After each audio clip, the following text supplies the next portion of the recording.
இன்றைக்கு நாம் தேவனுடைய பிரசன்னத்தினால் உண்டாகும் மூன்றாவது ஆசீர்வாதம். தேவனுடைய பிரசன்னத்துக்குள்ள சகல நிறைவும் இருக்கிறது. என்னெல்லாம் நிறைவா இருக்கிறது அப்படின்னு பார்த்தப்போ முதலாவது நம்ம பார்த்தது தேவனுடைய சமாதானம் அதற்குள் நிறைவா இருக்கிறது. சமாதானத்தோடு இணைந்து செல்லும் இன்னொரு காரியம் தேவனுடைய கிருபை என்று சொல்லி நாம் பார்த்தோம். கிருபையும் சமாதானமும் ஒன்றிணைந்து செல்கிற காரியங்கள் என்று சொல்லி கடந்த வாரத்துல நம்ம தியானித்தோம். இன்றைக்கு இன்னொரு வார்த்தையை நம்ம பார்க்க போறோம். இன்னொரு காரியம் தேவனுடைய சமூகத்துல நிறைவா இருக்கிறத நம்ம பார்க்க போறோம். பொதுவா நம்ம வேதத்தை வாசிக்கும் பொழுது நல்லா ஞாபகம் வச்சுக்கோங்க, நம்ம மொழிபெயர்க்கப்பட்ட வேதத்தை நம்ம வாசிக்கிறோம். அதனால நிறைய இடத்துல பொதுவான வார்த்தைகளை போட்டு அல்லது மாற்று வார்த்தைகளை போட்டு பல இடத்துல மொழிபெயர்க்கப்பட்டிருக்கிறதுனால அநேக நேரத்துல நம்ம எண்ணத்தினாலே தேவன் எதை நமக்கு செய்கிறார் என்பது பல நேரத்தில் நம்ம அறியறதே இல்லை. உண்மையை சொல்ல போனா ஆராய்ந்து பார்க்கும் போது அது தெரியுது. சோ இன்னைக்கு அப்படிப்பட்ட ஒரு குணாதிசயத்தை குறித்து நாம் பார்க்க போகிறோம். ஏசாயா 54 அதிகாரம் 6 to 8 வரைக்கும் நம்ம வாசிக்க போகிறோம். Isaiah chapter 54 verses 6 to 8. கைவிடப்பட்டு மனம் நொந்தவளான ஸ்திரீயை போலவும் இளம் பிராயத்தில் விவாகம் செய்து தள்ளப்பட்ட மனைவியை போலவும் இருக்கிற உன்னை கர்த்தர் அழைத்தார் என்று உன் தேவன் சொல்லுகிறார். இமைப்பொழுது உன்னை கைவிட்டேன், ஆனாலும் உருக்கமான இரக்கங்களால் உன்னை சேர்த்துக் கொள்வேன். அற்ப காலம் மூண்ட கோபத்தினால் என் முகத்தை இமைப்பொழுது உனக்கு மறைத்தேன், ஆனாலும் நித்திய கிருபையுடன் உனக்கு இறங்குவேன் என்று கர்த்தராகிய உன் மீட்பர் சொல்லுகிறார். ஓகே, இப்போ இந்த இடத்துல ஆண்டவர் இஸ்ரேல் மக்களை பார்த்து சொல்றாரு, நான் உங்களை கைவிட்டுட்டேன். மனம் நொந்து கைவிடப்பட்டு மனம் நொந்த ஸ்திரீயை போலவும் விவாகம் பண்ணப்பட்டு தள்ளப்பட்டவளை போல இருக்கிற இஸ்ரவேல் என்று ஆண்டவர் சொல்றார். அதுக்கு காரணம் என்னன்னு பார்த்தீங்கன்னா, இஸ்ரவேல் செய்த தவறுகள், பாவங்கள். தேவன் தன்னுடைய முகத்தை அவர்களுக்கு மறைக்கும்படியாக செய்தது. இப்போ நான் உங்களுக்கு ஏற்கனவே சொல்லியிருக்கேன், முகம் என்று சொன்னாலும், சமூகம் என்று சொன்னாலும், பிரசன்னம் என்று சொன்னாலும், அவருக்கு முன்பாக என்று சொன்னாலும் எல்லாமே ஒரே எபிரேய வார்த்தை தான். என்ன வார்த்தை? பானீம் என்கிற வார்த்தை. அது தேவனுடைய பிரசன்னத்தை குறிக்கிறது என்று சொல்லி நாம் பார்த்தோம். இப்போ அந்த பிரசன்னம் இல்லாம போனா என்ன ஆகும் அப்படின்னு சொல்லி பார்த்தா நம்ம அங்க பார்க்கிறோம். ஆண்டவர் சொல்றாரு, முகத்தை மறைத்து கொண்ட நீ கைவிடப்பட்ட, ஆனாலும் நான் என்ன செய்வேன், நான் கொஞ்ச காலத்துக்கு என் முகத்தை மறைத்தாலும் உருக்கமான இரக்கங்களால் உன்னை சேர்த்து கொள்வேன். ஆண்டவருடைய முகம் மறைக்கப்பட்டா, அவருடைய பிரசன்னம் அகற்றப்பட்டா இந்த உருக்கமான இரக்கம் என்று சொல்லுகிற காரியம் நமக்கு கிடைக்காம போயிடும். மனதுருக்கத்துக்கும் இரக்கத்திற்கும் பெரிய வித்தியாசம் இருக்கு. கரெக்டா? இறங்குகிறதுன்னு அப்படின்னு சொன்னா என்ன அர்த்தம்? போனா போகுது, போ வச்சுக்கோ அப்படின்றதா இரக்கம் காண்பிக்கிறது, ரைட்? ஆனா கிருபை வேற.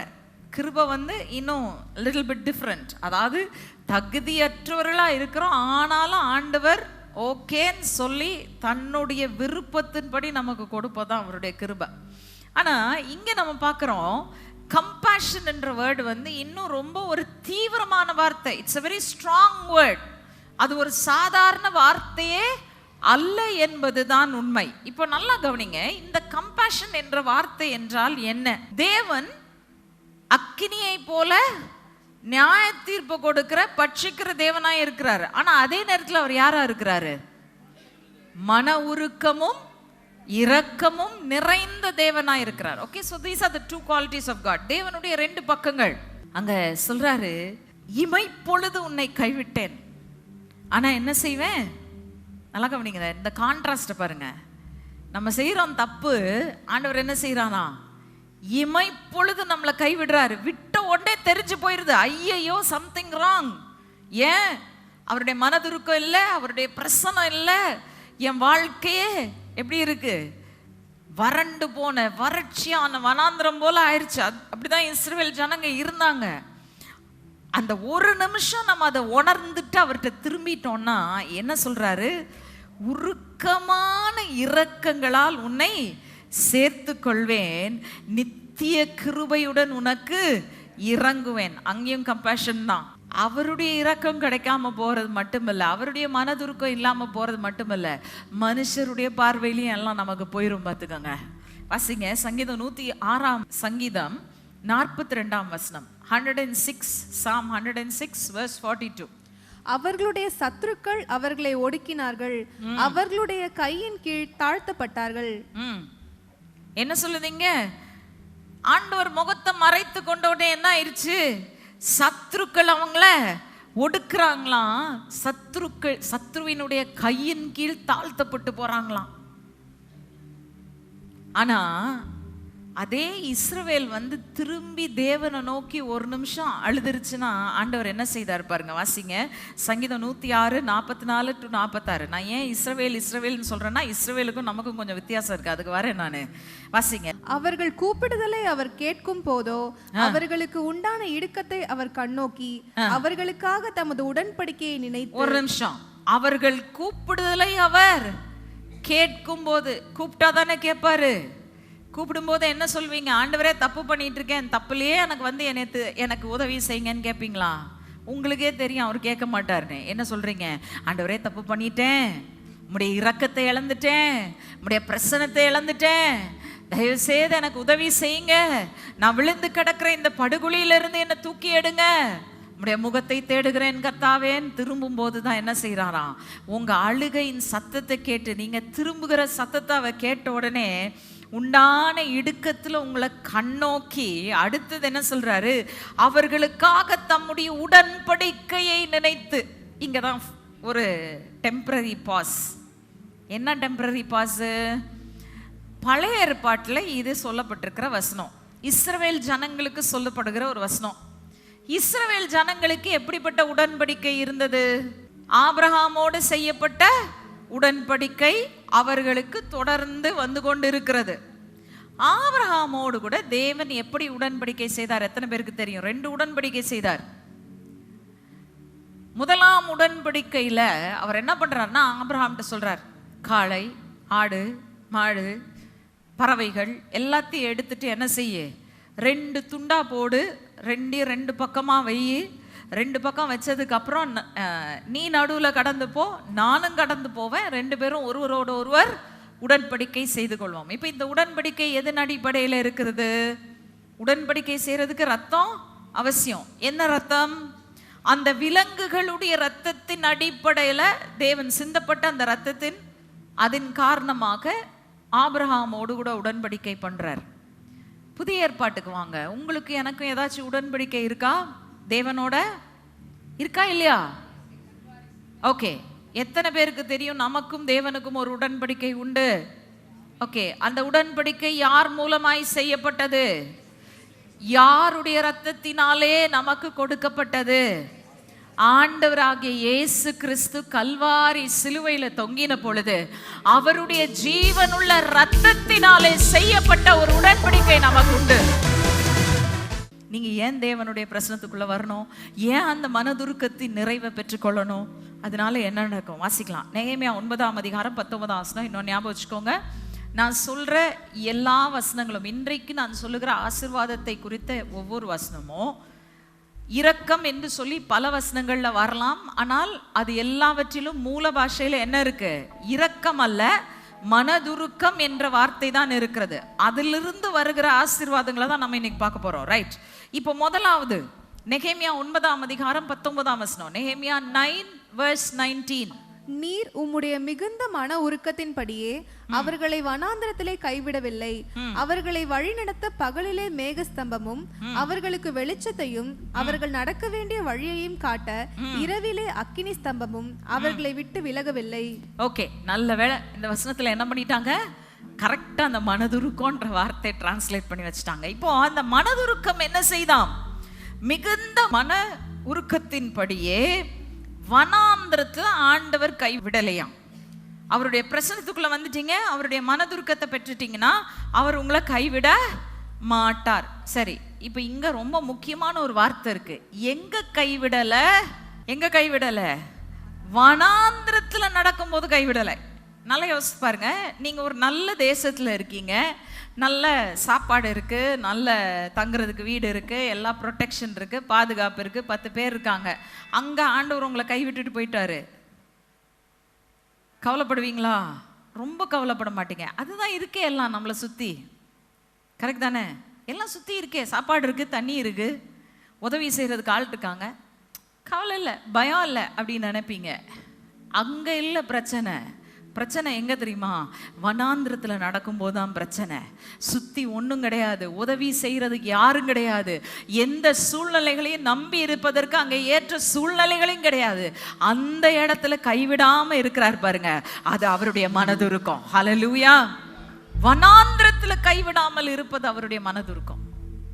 நீங்க நல்லவங்க வல்லவங்கன்றதுனால இல்லை, அவர் உங்கள் மேல் மனதுருகுகிற கர்த்தராய் இருக்கிறபடினால அந்த வனாந்திரத்துல உங்களை அவர் கைவிடுவதில்லை.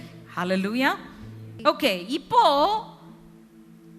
அவங்கள அங்க வனாந்திரத்துல கைவிடாம இருந்தது மட்டுமில்ல, அந்த மனதுருக்கத்தின்படி தேவன் என்ன செய்தாராம்? அவங்கள வழி நடத்துகிறாராம். எப்படி வழி நடத்துகிறாரு? ரொம்ப அழகா, சூழ்நிலைக்கு ஏற்ற தெளிவான வழி நடத்துதல். நல்லா ஞாபகம் வச்சுக்கோங்க, God is never unclear. நம்மளை ஒரு தெளிவில்லாம விடுற தேவன் இல்லை. அங்க அவர் சொல்றாரு, பகல்ல வனாந்திரத்தினுடைய வெயில் என் ஜனங்களை சுட்டெரிச்சிரும், அதனால என்ன செய்றேன்? அவங்களுக்கு நிழல் கொடுப்பதற்கு பகல்லே மேகஸ்தம்பம், இரவுல இருட்டா இருக்கிற கருகுமன் இருக்கிற வனாந்திரத்துக்குள்ள அங்க எலக்ட்ரிசிட்டி கிடையாது. ஞாபகம் வச்சுக்கோங்க, இன்னைக்கே இந்தியாவில் நிறைய பகுதியில் நைட் ஆச்சுன்னா பயமா இருக்கும். எலக்ட்ரிசிட்டி இருந்தே அங்கங்க ஒரு 100 வாட் பல்பு எரியும், அதை தாண்டி போனீங்கன்னா கருகுமன் இருக்கும், பயமா இருக்கும். ஆனா எலக்ட்ரிசிட்டியே இல்லாத காலத்துல, வெளிச்சமே இல்லாத காலத்துல ஆண்டவர் பார்க்கிறாரு, என் ஜனங்களை நடத்துறதுக்கு நான் லைட்டு போட்டு அவங்கள நடத்தணும், அக்கினி ஸ்தம்பத்தை கொண்டு போய் நிறுத்து. ஹல்லேலூயா! டிஜிட்டல் டிவைசஸ் கிடையாதுங்க, கூகுள் மேப்பு கிடையாதுங்க.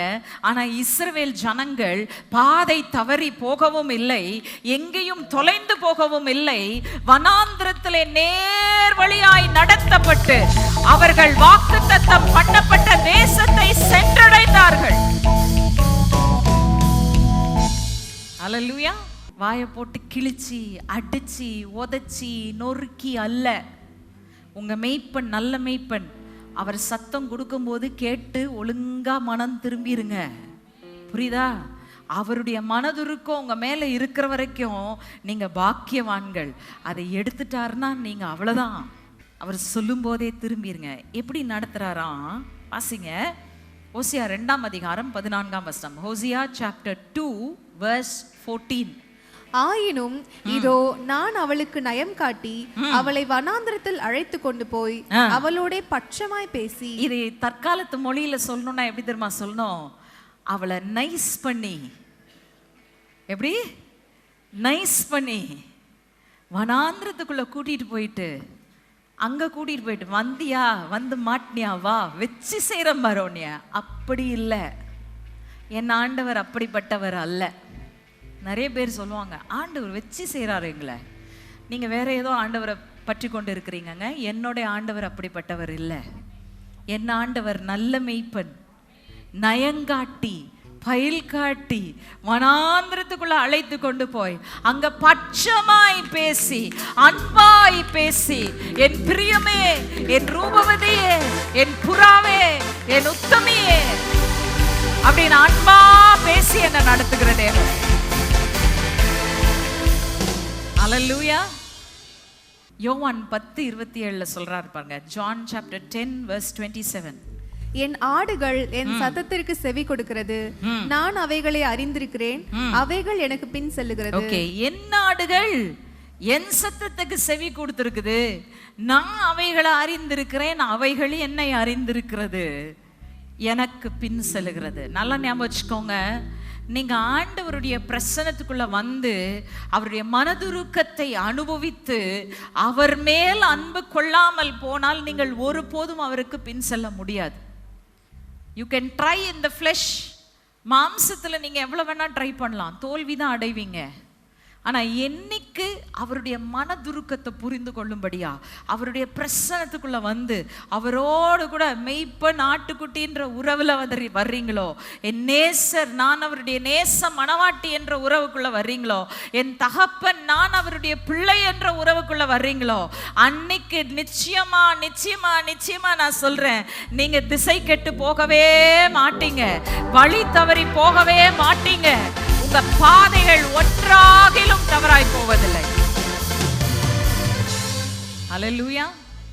மூன்றாவதாக இந்த மனதுருக்கத்தினால என்ன எனக்கு கிடைக்குது அப்படின்னா, நெகேமியா 9ஆம் அதிகாரம் 28ஆம் வசனம். அவர்களுக்கு இளைப்பாறுதல் உண்டான போதோ உமக்கு முன்பாக மறுபடியும் பொல்லாப்பு செய்ய தொடங்கினார்கள். ஆகையால் அவர்கள் சத்துருக்கள் அவர்களை ஆளும்படிக்கு அவர்கள் கையிலே ஒப்புவித்தீர். அவர்கள் மனம் திரும்பி உம்மை நோக்கி கூப்பிட்ட போதோ நீர் பரலோகத்திலிருந்து கேட்டு அவர்களை உம்முடைய இரக்கங்களின்படியே அநேகம் தரம் விடுதலையாக்கி விட்டீர். ஓகே, இப்போ இந்த இளைப்பாறுதல் வந்துருது பாருங்க. அதாவது நான் ஏற்கனவே சொன்னேன், ஏசாயா 54 அவங்க ஆண்டவரை விட்டு விலகி போயிட்டாங்க, கஷ்டம் வந்துச்சு, தேவ பிரசனம் போயிருச்சு, தெரிஞ்சிருச்சு நமக்கு எங்கேயோ குறை வந்துருச்சுன்னு, உடனே ஆண்டவர்கிட்ட திரும்பினாங்க. நம்மளும் அப்படிதான், கஷ்டம் வந்துருச்சு, பிரச்சனை வந்துருச்சுன்னா ஐயோ அப்பா அப்பா அப்பா இயேசுவே இயேசுவே இயேசுவே, பாதத்தை கண்ணீரால் நனைத்து அவரை உடாப்படியா பிடிச்சிக்கிட்டு, இயேசுவே உம்மை தவிர வேற வழியே கிடையாதப்பா, நான் உண்மையதான் நம்பி இருக்கிறேன், பாதத்தில் விழுந்து கிடப்போம். இப்போ அவர் இறங்கிடுவார். இறங்கி நன்மை செய்த உடனே, இளைப்பாறுதல் கொடுத்த உடனே இங்கே கொஞ்சம் ஏறிக்கும். என்ன ஏறிக்கும்? விரைச்சிக்கிட்டு திரும்பிக்கிட்டு, ஆண்டவரே நீங்கள் சொல்கிற மாதிரியெல்லாம் நான் செய்ய முடியாது, இதெல்லாம் பண்ண முடியாது, நான் இப்படி தான் போவேன், இதை தான் செய்வேன், இது தான் எனக்கு வேணும் சொல்கிறோமா இல்லையா? சபை மௌனமா இருக்கிறத பார்த்தாரு, நாங்கெல்லாம் மௌனத்தினால் சம்மதம் தெரிவிக்கிறோம்ன்றதான் எனக்கு தெரியுது. உண்மைதானே? கஷ்டம் வர காலத்துல ஆண்டவர் இருக்க பிடிச்சுக்கிறோம். ஆனா கொஞ்சம் கஷ்டத்திலிருந்து ரிலீஃப் வந்துருச்சுன்னா அடுத்த நிமிஷம் we turn our backs to God. என்ன சொல்றாருங்க? அப்படிதான் பண்ணாங்க.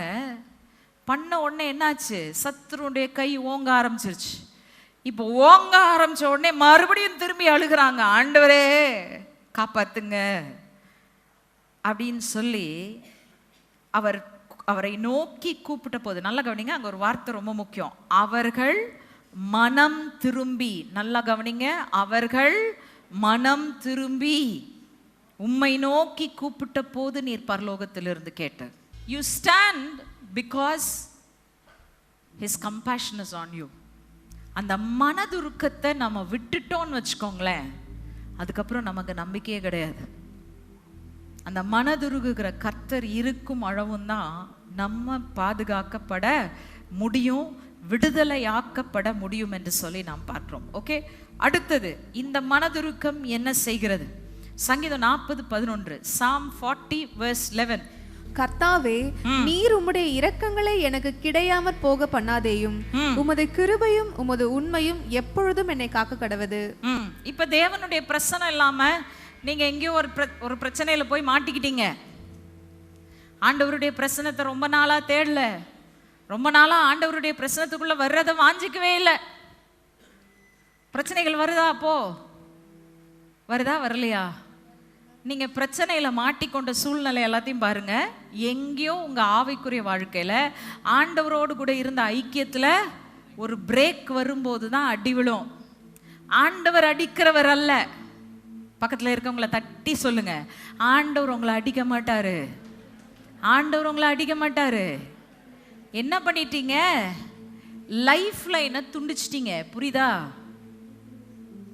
லைஃப் லைனை துண்டிச்சிட்டீங்க. தாயின் கர்ப்பத்துக்குள்ள இருக்கிற பிள்ளைக்கு லைஃப் லைன் என்னங்க? அந்த தொப்புள் கொடி, அம்பிளிக்கல் கார்டுன்னு சொல்லுவோம். அந்த அம்பிளிக்கல் கார்டு தாயின் வயிற்றுக்குள்ள இருக்கிற பிள்ளை வயிற்றுக்குள்ள தான் இருக்கு. ஆனா அம்பிளிக்கல் கார்டு செப்பரேட் ஆயிருச்சுன்னு வச்சுக்கோங்க, சொல்லுங்கம்மா என்ன ஆகுமா? பிள்ளைக்கு என்ன ஆகும்? செத்தே போயிடும். புரியுதா? பல நேரத்தில் நீங்கள் தேவனுடைய பிள்ளைகள் என்ற பேரை வச்சுக்கிட்டு நீங்கள் அவருக்குள்ளே இருக்கிறீங்க. ஆனால் உங்களுக்கும் அவருக்கும் இருக்கிற ரிலேஷன்ஷிப் துண்டிக்கப்பட்டுருச்சுன்னா பிசாசு வந்துடுறான், பிரச்சனையை வச்சிடுறான். நீங்கள் நினைக்கிறீங்க ஆண்டவர் சோதிக்கிறாருன்னு. ஆண்டவர் சோதிக்கலை. ரிலேஷன்ஷிப்பில் பிரேக் வந்ததுனால பிசாசு உள்ள நுழைஞ்சிட்டான், உங்களை அடிமைப்படுத்திட்டான். எத்தனை பேருக்கு விளங்குது நான் சொல்கிறது? புரிஞ்சதா? இப்போ இதுதான் ப்ராப்ளம். அவருடைய பிரசன்னத்தை விட்டுட்டோம் அப்படின்னா நம்மேல் மனதுருகிற கர்த்தருக்கும் நமக்கும் டிஸ்கனெக்ட் வந்துருச்சு. மனதுருக்கத்தை நம்மளே பிரேக் பண்ணி போட்டுட்டோம்.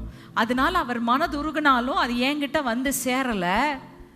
பிசாசு அதை பயன்படுத்தி என்ன பண்ணிட்டான்? பிடிச்சிட்டான். புரியுதா?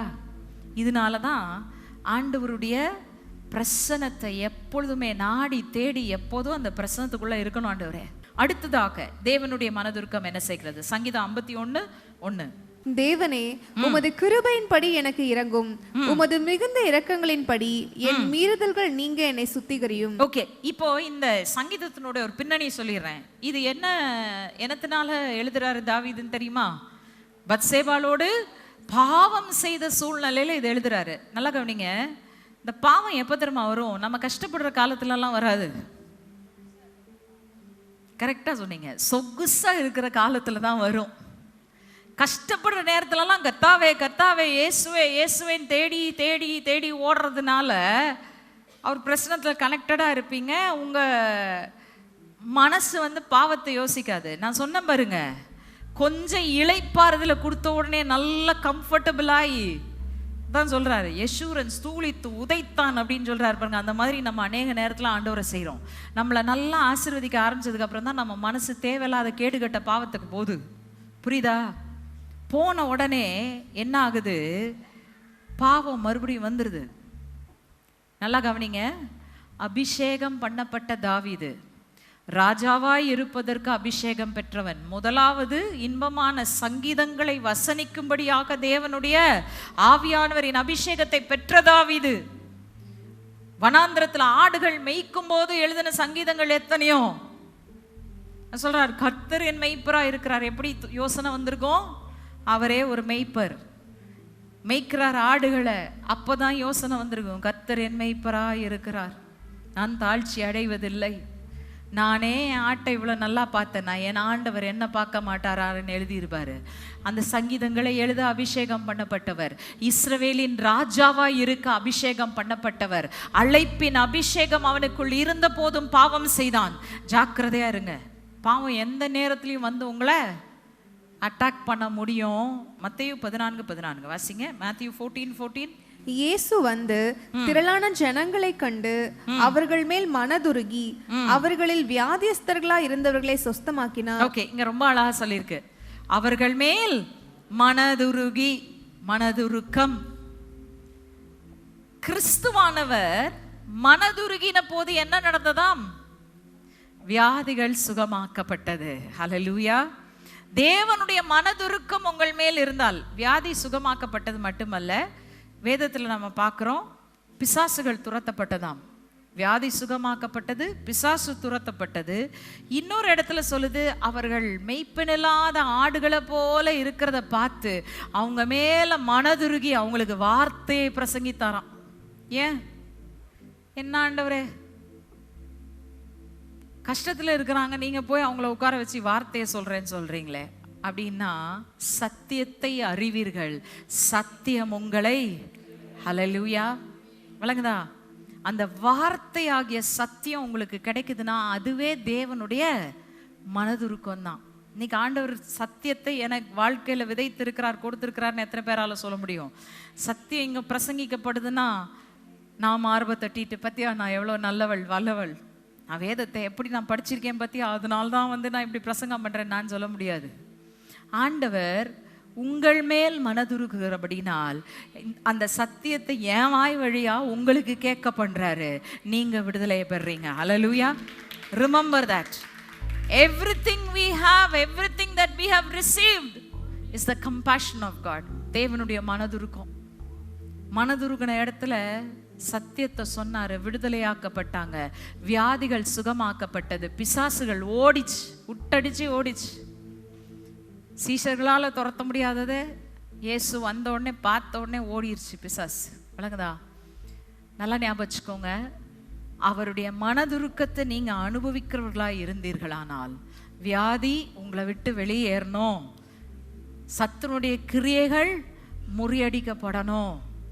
அதே போல அந்த மனதுருக்கத்தை நீங்க சுமந்து கொண்டு போனீங்கன்னா, நான் சொல்றது இதுதான் திரும்ப திரும்ப, ஆண்டவருடைய பிரசனத்திற்குள்ள வர்றது எவ்வளவு முக்கியமோ அந்த பிரசனத்தை விட்டு வெளியில போகும்போது அதை சுமந்து கொண்டு போவது முக்கியம். நீங்க பிரசனத்தை சுமந்து கொண்டு போறீங்க. இப்ப அதுல என்னெல்லாம் இருக்கு? இது வரைக்கும் 3 காரியம் சொல்லியிருக்கேன். சமாதானம் இருக்கு, கிருபை இருக்கு, மனதுருக்கம் இருக்கு. மனதுருக்கத்தை சுமந்துட்டு போறீங்க. நீங்க போய் ஒருத்தர் மேல மனதுருகி ஜெபம் பண்றீங்க, என்ன நடக்கும்? என்ன குறை அவங்களுக்கு இருக்குதோ அது நிறைவாக்கப்படும். ஹல்லேலூயா.